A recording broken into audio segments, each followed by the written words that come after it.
If, in fact, we can take limited, tailored approaches, not getting drawn into a long conflict, not a repetition of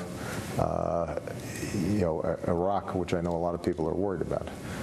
But if we are saying in a clear and decisive but very limited way, we send a shot across the bow saying, stop doing this, that can have a positive impact on our national security over the long term, and may have a positive impact in the sense that chemical weapons are not used again on innocent civilians.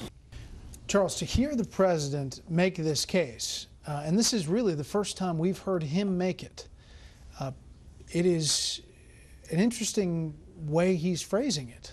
But I was surprised by the phrase "shot across the bow." When you shoot across the bow of an enemy ship, you're telling it stop or we will sink you with the next round. And what Obama's saying, we're doing a shot across the bow, but then we're going to go home. This is going to stop. It'll be limited. 3 days, we don't want an Iraq war. So it has none of the effect of a shot across the bow. It's simply a way to assuage the conscience of a president and a lot of people in the West without achieving anything. And Jonah is right. The reluctance of this president in trying to make the case is simply staggering. It reminds me of the same reluctance that you heard when he gave the announcement in December of 2009 about the surge in Afghanistan. In one sentence, he declares the tripling of our troops, and then the next sentence he says we're going to be out in 2014. So he's announced that we're leaving as he announced that we're going in. That everybody in the region, enemy or friend, understood to mean he didn't want to do this. He's announcing it's going to be a 3-day deal, and we're going home no matter what. What is the message there? Unseriousness. But is it possible that this is part of a head fake, and this is a broader, more intense strike than we even think? It is, but given the track record of the president, given the way he spoke tonight, it's one of the great head fakes in the history of America, and I'm not sure he's good at it. He sounded sincere in his reluctance.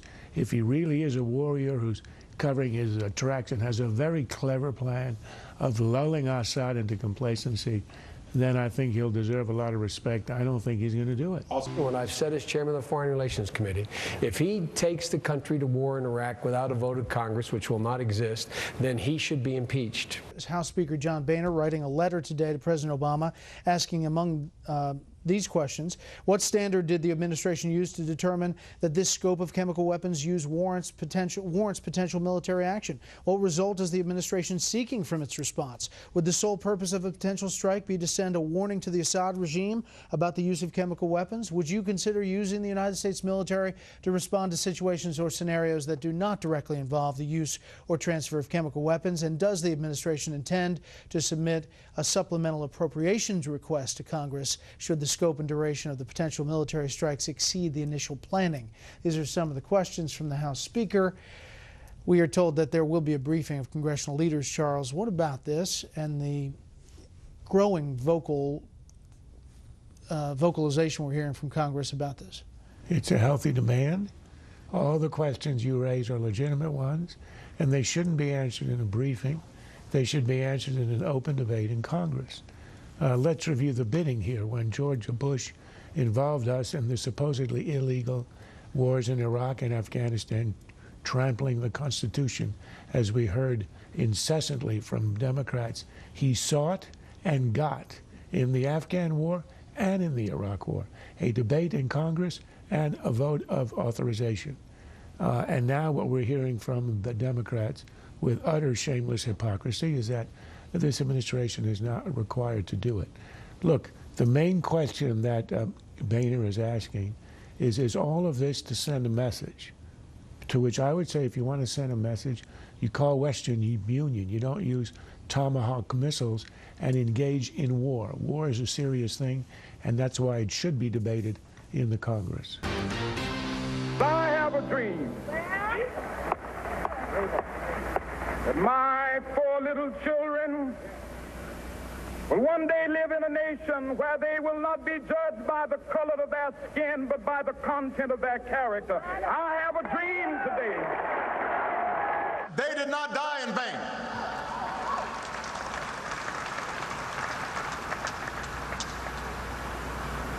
Their victory was great.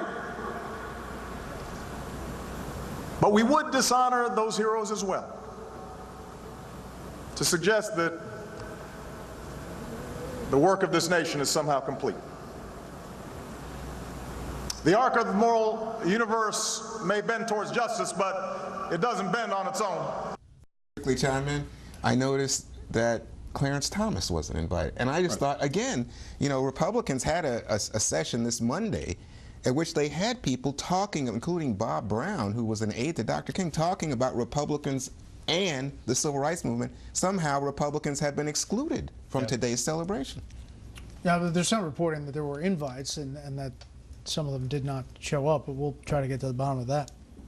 Look, I think the real tragedy is that the prestige and the glory and the courage of the original Civil Rights Movement and many of the martyrs, including Dr. King, has left people living in that age and imagining that that's where the struggle ought to be today. In those days, the struggle was terrible laws, a legal system of segregation and discrimination. That was abolished in that generation. That fight is over.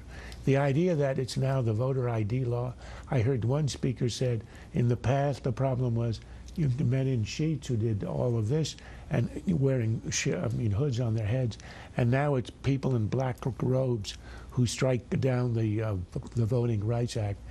If you're going to equate the Supreme Court with the Klan, you're really living 50 years ago. Today, the challenge is the social issues. It is not changing laws. It's not stand your ground.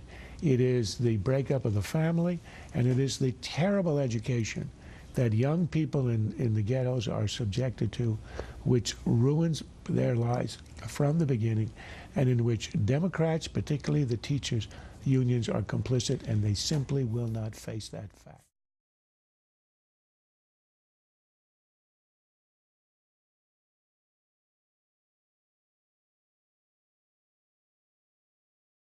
This has been a Sunfish production.